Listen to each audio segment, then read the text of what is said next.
Hello everyone, today I'll show you how to change recognize text language in a PDF file using Adobe Acrobat Pro DC. This is my PDF file and click on this tools option.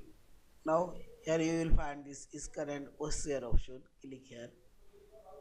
Now click on this recognize text option in this file and this language.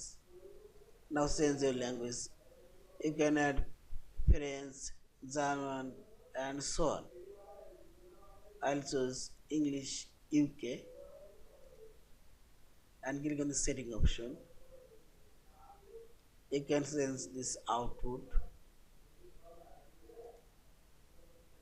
searchable image or video text and simply select OK and finally select recognize text and wait for few seconds. This is converting.